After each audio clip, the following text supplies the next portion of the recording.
2023 Nissan Pathfinder. First thing what you want to do is disconnect the battery.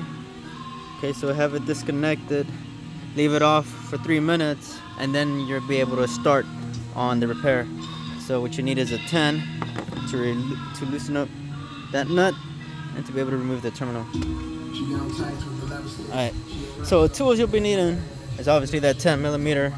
You can either get a ratchet with a socket, or a wrench will do just fine. So you'll need a 3/8 ratchet. This is optional. 3/8 cordless ratchet, flashlight, clip remover tool, a breaker bar in case the T50s are a bit snugged and you need that extra leverage. The longer the better. That's what she said. A T50. Okay. Some mechanics wire, some pliers, a flathead, and a hammer, and your brain. So first thing, now those are the tools. Okay, so you got the vehicle, okay, and you got your seat. So recline the seat.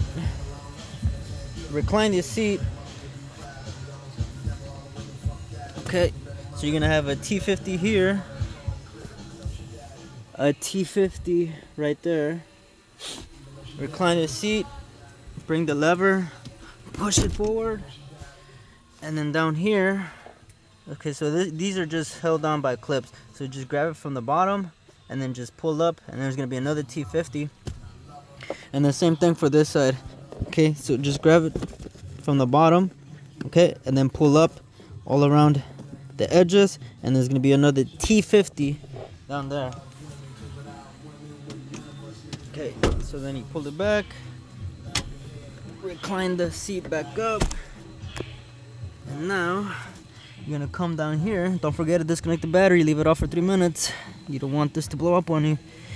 You're gonna see that yellow connector right there, and then there's gonna be a white one right next to it. Okay, so I'm gonna take you to the other car because it's already taken apart and it's a better view. So do that first. Remember, tilt the chair or seat, whatever. Okay, so you have it tilted, right? And then this is what you will see in the bottom. To disconnect those, pull back on this white tab, you push it down, and then you pull on this. And then for the white connector, it has foam around it, so it's gonna be really hard to see the little clip. But here's the clip right here. Man, it's way too bright. But there's a clip that you push in. It's really hard to see. There's that clip right there. You push that in, and then you pull out. Okay, and then you're able to tilt this and move this out the way. And now if you're having trouble removing the seat, this is most likely what's in the way, so that's going to be inside that hole. So lift it up just a bit from this side, and then you're able to tilt it all the way over. You can either pull out the seat or leave it there out of the way. It's up to you. And then you're left with this. Oh, and before you even tilt the seat over, you're gonna have these clips right here. Sorry, I forgot to mention that. You're gonna have these clips right here, hold on here, and then right there. So remove those clips, and then you could disconnect. Okay, remember, don't forget to disconnect the battery. Now you're left with this. Move this out the way, move this out the way. You're gonna have that cover, and you're gonna see these. Okay, you can either grab pliers or a flathead. So what you want to do is just twist them. Okay, so twist them to release from each corner, and then you move this. You see that direction, front.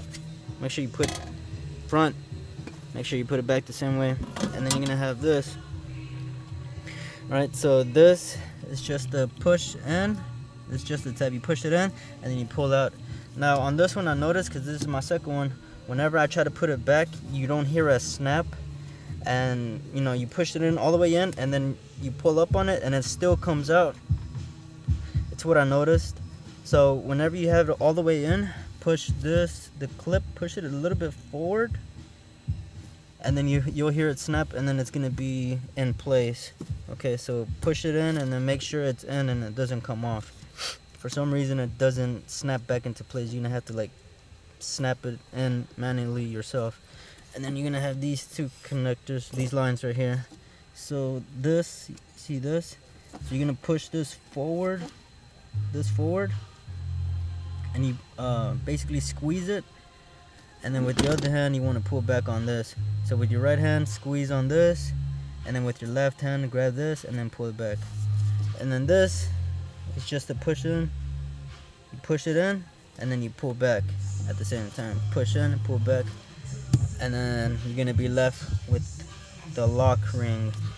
And then if you don't have a air hammer or the special tool that comes with it, it's a Nissan special tool. Maybe they'll sell it aftermarket, who knows? So we don't have any special tools, so what we do, as you can see right here, it's locked in place because it's all the way up here. So at an angle, try to get the edge of this and then hit it with a hammer, and then you'll slowly see this lock ring move, and then you'll see this obviously go back here, and then you're able to slide this out. And to put it back in, obviously it's vice versa. Okay, so you're gonna have this out, right? Okay, so now we just use imagination. Get this out the way, move this, see if you could tuck it in, that way it's not in the way. Tuck these connectors, lines inside, and then you pull back. You got the fuel pump, okay? You got the fuel pump, and at the end of the fuel pump, as you're pulling it out, you're gonna notice another one of these lines, and it's gonna have like orange or yellow. So on top, all you do is squeeze that little orange yellow tab, you just push it in, and then it just pulls out. It's easy, okay? You'll see it obviously because you can't take out the fuel pump without disconnecting that, okay? So once you disconnect it, put the fuel pump aside, and then grab some mechanics wire, wrap that line around with a hook, wrap it around, and then just hook it up to something, maybe this harness or maybe like a heavy tool. Okay, so you wrap this end around, and then this end is obviously gonna have that line hooked up. That way the line doesn't fall into the tank. Right? So, and always replace that O-ring. All right, that green O-ring that goes on here, replace it. You can see it right there. Replace it always. And now, whenever you're gonna put it back, obviously put the line, replace the O-ring. You're pushing it down, okay? And make sure you put it back the way you took it out, okay? So in my case, as you can see, this is pointing, and then you're gonna see the two white tabs, and then there's gonna be this black tab in the middle. So you'll see what I'm talking about. Okay, so whenever you have it lined up and it's not going all the way in, I don't know why it's doing that. Usually you just put it in and it's, you know, like butter, it just slides in. So on this one, you're gonna have to lightly tap around. Careful, this is plastic, so just slightly tap it around, and then you'll feel it pushing more down, and then it's snugged all the way down. And then you put the lock ring on top, and remember, start it off by hand first, and once you feel it somewhat in place, somewhat that it grabs on, then you could grab your hammer and your flathead and then hit it on the back and then lock it up. And it should reach this black tab right here. This should reach all the way to this, okay? Because whenever you put it in, it'll be right here, okay? And as it's locking, it's slowly moving up, and that's pretty much locked in place. You put your lines, this line. Also, whenever you remove the old fuel pump, remember to take this white plastic piece off of the old one and then transfer it into the new one. Don't throw away the old one and then forget about this little clip, okay? So you put that in first. Let me see if I could. Nope. Okay, I need both hands. So whenever you take it off, it just snaps back in, okay? And take a look at how it actually goes. Okay, don't just put it in. It goes a certain way, and then bam, just like that. The connector, you put it in, make sure it's all the way in. Have a wiggle a little bit. If it goes up,